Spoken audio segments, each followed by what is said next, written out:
जंगल में दो तोते रहते थे। वे दोनों आपस में भाई थे। मिट्ठू तोता बड़ा भाई था और बंटी तोता छोटा भाई था। बंटी तोते, आज मुझे मेरे बाबा की बहुत याद आ रही है, परंतु वो अब नहीं रहे हैं।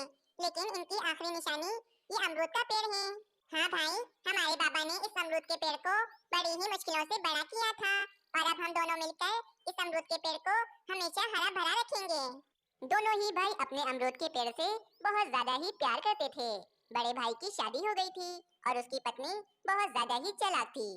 तोते जी, आप और मैं तो कब से इंतजार कर रहे थे कि आपके बाबा का आखिरी वक्त कब आएगा और कब हमें उस अमरूद के पेड़ से आधा हिस्सा मिलेगा।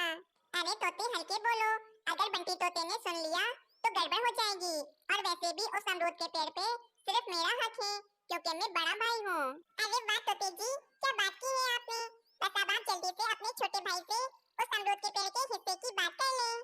बंटी तोते की दोस्त मीनू चिड़िया होती है और मीनू चिड़िया तो बहुत ज्यादा ही समझदार होती है। बंटी तोते, तुम अपने बड़े भाई से थोड़ा चालाक बनकर रहा करो। मुझे तुम्हारे बड़े भाई की नीयत कुछ अच्छी नहीं लगती है। मीनू चिड़िया मेरा बड़ा भाई जैसा भी है, बस मैं उनके बारे में कभी भी कुछ गलत नहीं सोच सकता हूँ। बस यही वजह थी कि बंटी तोते का बड़ा भाई इसे बेवकूफ बना देता था। अगले दिन मिट्ठू तोता अपने छोटे भाई को अपने पास बुलाता है। देखो बंटी तोते, मैं तुम्हारा बड़ा भाई हूँ और अब बाबा भी नहीं रहे हैं, इसी कारण अब सारे फैसले मैं खुद करूँगा। बंटी तोते, मैं चाहता हूँ कि हम बाबा के इस अमरूद के पेड़ में से अपना अपना हिस्सा ले लें। तोते भाई, आप बड़े हैं, आप जो फैसला करेंगे मुझे कबूल होगा। बंटी तोते, इस अमरूद के पेड़ पर हर साल जितने भी अमरूद निकलेंगे वे सभी मेरे होंगे और अमरूदों पर तुम्हारा कोई हक नहीं होगा। और तो और इस पेड़ की लकड़ियाँ और इसका साया ये सब तुम्हारा होगा। जब ये पेड़ बूढ़ा हो जाएगा तब ये अमरूद नहीं दे पाएगा, तब तुम इसे काट कर अपना लकड़ियों का व्यापार शुरू कर लेना। बंटी तोता बहुत ज्यादा ही मासूम होता है, इसीलिए वे अपने बड़े भाई की चाल को नहीं समझ पाता। तोते भाई, मुझे कबूल है, अब से मैं हमेशा इस पेड़ के छांव के नीचे ही बैठूंगा और कभी भी इस पेड़ के अमरूद को नहीं खाऊंगा। बंटी तोते, एक और बात, तुम हमारे ये हिस्से वाली बात किसी दूसरे पक्षी को मत बताना। बंटी तोते, तुम क्या कल वाली बात भूल गए हो? मैंने तुमसे कहा था ना कि इन अमरूदों पर तुम्हारा कोई हक नहीं है। अगले दिन सुबह बंटी तोता अपनी भूख मिटाने के लिए अमरूद तोड़ने लगता है, तो वहाँ पर इसका बड़ा भाई आ जाता है और वे गुस्से में कहता है, बंटी तोते, तुम क्या कल वाली बात भूल गए हो? मैंने तुमसे कहा था ना कि इन अमरूदों पर तुम्हारा कोई हक नहीं है। परंतु तोते भाई, फिर मैं क्या खाऊंगा? मुझे तो बहुत जोरों से भूख लग रही है। मुझे क्या पता, जाओ जाके तुम भी पक्षियों की तरह मेहनत करके भोजन खाओ। अपने बड़े भाई की बात सुनकर बंटी तोता उदास हो जाता है और वहाँ से चला जाता है। कुछ दिन ऐसे ही गुजर जाते हैं। दिन ब दिन मिट्ठू तोता अपने अमरूद दूसरे जंगल बेचकर बहुत ज्यादा अमीर हो गया था और अब उसके पास अपना एक काफी ज्यादा बड़ा घर भी होता है। बंटी तोते मेरे दोस्त, मैं तुम्हें देख रही हूँ कि कुछ दिनों से तुम जंगल में भोजन ढूंढ रहे हो। तुम्हें भोजन ढूंढने की क्या जरूरत है? तुम्हारा तो अपना इतना बड़ा अमरूद का पेड़ है ना। मीनू चिड़िया, तुम मेरी सबसे अच्छी दोस्त हो, मैं तुमसे कुछ नहीं छुपाता। मेरे बड़े भाई ने मुझे ये बात बताने के लिए मना किया था, लेकिन मैं फिर भी तुम्हें बता देता हूँ। मीनू चिड़िया, मेरे भाई तोते ने हमारे अमरूद के पेड़ के हिस्से कर लिए हैं। भाई ने पेड़ के ऊपर वाला हिस्सा जहाँ अमरूद लगते हैं वे खुद ले लिया है और मेरे हिस्से में पेड़ के नीचे वाला हिस्सा आ रहा है। जब अमरूद का पेड़ बूढ़ा हो जाएगा तब मैं उस अमरूद के पेड़ को काटकर उसकी लकड़ियों से व्यापार करूंगा और तो और पेड़ का साया भी मेरे हिस्से में आया है। अरे अरे बंटी तोते, तुम कितने भोले और मासूम हो। तुम्हारे बड़े भाई ने तुम्हारे इसी भोलेपन का फायदा उठाया है। क्या मतलब मीनू चिड़िया, मैं कुछ समझा नहीं। बंटी तोते, उस अमरूद के पेड़ पे सिर्फ अमरूद ही काटते हैं जो तुम्हारे बड़े भाई ने अपने हिस्से में ले लिए हैं। और तुम लकड़ी का कारोबार तो तब करोगे ना, पेड़ों की जिंदगी बहुत ज्यादा लंबी होती है, तुम्हारी पूरी उम्र गुजर जाएगी और तुम्हारे बच्चे भी बड़े हो चुके होंगे, तभी भी अमरूद का पेड़ बूढ़ा नहीं होगा और हर साल अमरूद का फल देता रहेगा, जिससे तुम्हारे बड़े भाई को बहुत ज्यादा फायदा होगा। तुम्हारे बड़े भाई ने तुम्हें बेवकूफ बना दिया है, तुम्हारे हिस्से से तुम्हें कोई भी फायदा नहीं होगा।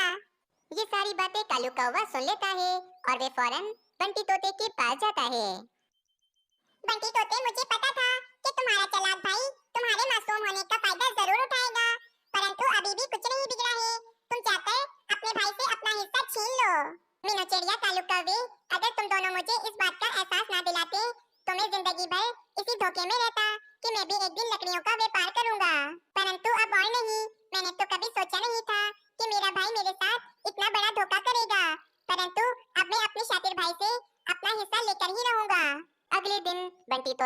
अमरूद के पेड़ के साए के नीचे आराम से बैठा होता है। कुछ देर के बाद मिट्ठू तोता अपने पेड़ पर अमरूद तोड़ने के लिए आता है और एक एक अमरूद तोड़कर फिर नीचे जमीन में फेंक रहा था। कुछ अमरूद तोड़ने के बाद जब मिट्ठू तोता पेड़ के साए के नीचे आता है तो बंटी तोता उससे कहता है, तोते भाई, यहाँ आप नहीं आ सकते हैं। ये छांव वाला हिस्सा मेरा है और इस हिस्से में जो भी चीज गिरेगी या कोई रखेगा वे मेरी हो जाएगी। आपने ये जो इतने सारे अमरूद तोड़कर यहाँ जमीन पर फेंके हैं, अब इसमें से एक भी अमरूद मैं आपको ले जाने नहीं दूंगा, क्योंकि ये मेरी जमीन पर आकर गिरे हैं। इसीलिए अब ये सारे अमरूद मेरे हो गए हैं। अरे लेकिन अमरूद पर तो मेरा हक है ना, तो फिर तुम ये अमरूद कैसे ले सकते हो? नहीं भाई, ये अमरूद मेरी जमीन पर गिरे हैं, इसीलिए ये सारे अमरूद अब मेरे हो गए हैं। आप यहाँ से चले जाएं। फिर मिट्ठू तोता गुस्सा होकर वहाँ से चला जाता है। अगले दिन बंटी तोता एक उल्लू कारपेंटर को अपने अमरूद के पेड़ के पास लाता है। अरे ये क्या, ये बंटी तोता कारपेंटर को लेकर पेड़ के नीचे क्यों आया है? चलो मैं जाकर इससे ही पूछता हूँ। फिर मिट्ठू तोता बंटी तोते के पास जाता है। बंटी तोते, ये तुम उल्लू कारपेंटर को यहाँ पर क्यों लाए हो? तोते भाई, इस पेड़ का नीचे वाला लकड़ियों वाला हिस्सा मेरा है, इसीलिए मैं इसकी लकड़ियाँ कटवा रहा हूँ ताकि मैं लकड़ियों का व्यापार कर सकूँ। बंटी तोते, तुम पागल हो गए हो। अगर इस पेड़ को काट दिया तो फिर मुझे अमरूद कैसे मिलेंगे? मैं तो बर्बाद हो जाऊंगा। वाह भाई वाह, आपको अपने गरीब होने की चिंता है, परंतु मेरी नहीं, इसीलिए मुझे भी आपकी कोई चिंता नहीं है। आप ये जानते हैं कि आपने मुझे बेवकूफ बनाकर पेड़ के सारे अमरूद खुद ले लिए हैं और मुझे एक बेकार सा हिस्सा दे दिया है, जिससे मुझे कभी भी फायदा नहीं होगा। या तो आप मुझे इस पेड़ को काटने दें या फिर अमरूदों में से आधा हिस्सा मुझे दें। अगर आप ऐसा नहीं कर सकते तो ठीक है, मैं इस पेड़ को काट रहा हूँ और इस पेड़ की लकड़ियों से मैं अपना कारोबार शुरू कर रहा हूँ। ये सारी बातें चल रही होती हैं कि वहाँ पर मीनू चिड़िया भी आ जाती है। मिट्ठू तोते, तुमने अपने सगे भाई को धोखा दिया है, तुम्हें तो शर्म आनी चाहिए। उल्लू कारपेंटर, बस बहुत हो गया, आप इस पेड़ को काट दें। नहीं नहीं, रुक जाओ, इस अमरूद के पेड़ को मत काटो, ये हमारे बाबा की आखिरी निशानी है। मैं जानता हूँ कि मैंने अपने भाई को बेवकूफ बनाया है और आज सच में मैं बहुत ज्यादा शर्मिंदा हूँ। मैं अपनी पत्नी तोती की बातों में आ गया था, मुझे माफ कर दो मेरे भाई।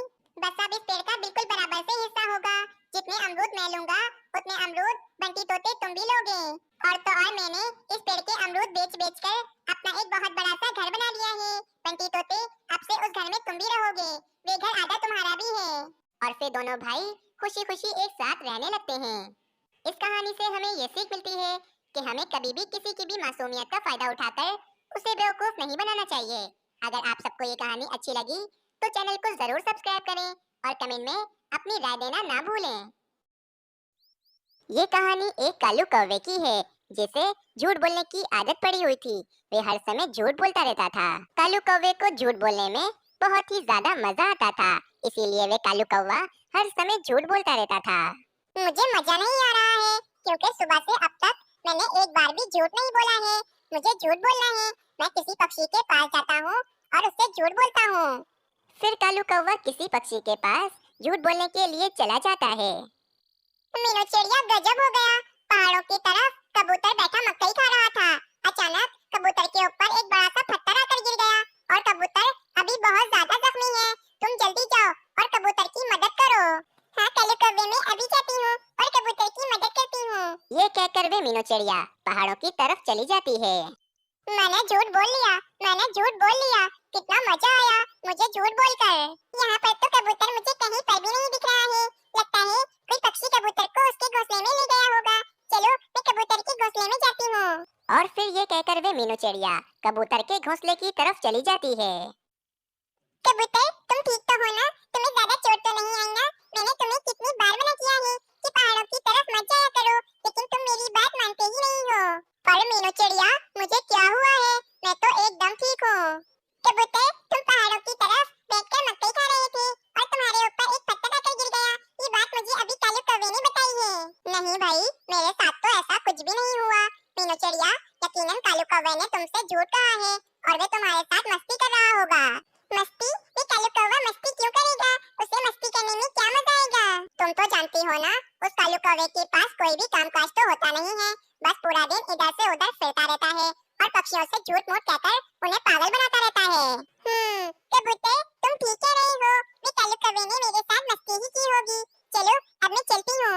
और फिर ये कहकर वे मीनू चिड़िया अपने घोंसले की तरफ चली जाती है। हमारा जंगल कितना अच्छा है, सभी पक्षी एक साथ मिलकर रहते हैं और मीनू चिड़िया को मेरी कितनी चिंता है। अगली सुबह हो जाती है। कालू कौवे को आज फिर से झूठ बोलने का बहुत ही ज्यादा मन कर रहा था। वे कालू कौवा कहता है, सुबह हो गई है, नई सुबह के साथ मुझे कोई नया झूठ बोलना पड़ेगा, वरना मेरा पूरा दिन ऐसा ही जाएगा। अगर मैं झूठ नहीं बोलूंगा तो मुझे तो बिल्कुल भी मजा नहीं आएगा। कालू कौवे को झूठ बोलने की ऐसी आदत पड़ गई थी कि जब तक कालू कौवा झूठ ना बोले उसे सुकून नहीं मिलता था। फिर वह कालू कौवा पहाड़ों की तरफ चला जाता है। आज तो मैं ऐसा झूठ बोलूंगा कि सभी पक्षी पागल बन जाएंगे और मुझे बहुत ही मजा आएगा।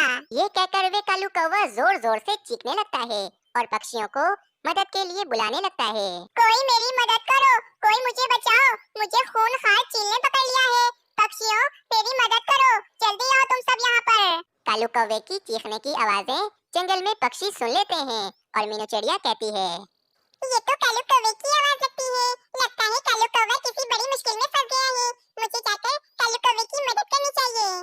फिर जंगल के सभी पक्षी मिलकर पहाड़ों की तरफ कालू कौवे की मदद करने के लिए चले जाते हैं।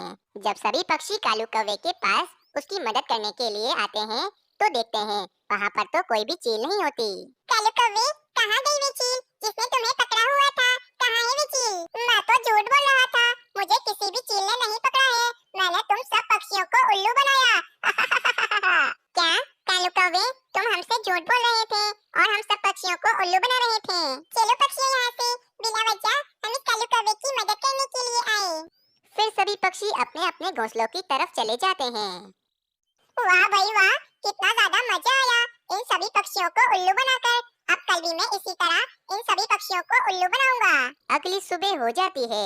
कालू कौवा आज फिर से पहाड़ों की तरफ आता है और जोर जोर से चीखने लगता है, मेरी मदद करो, कोई पक्षी मेरी मदद करो, इस जालिमबाज ने मुझे पकड़ लिया है। पक्षियों जल्दी आओ, मेरी मदद करो।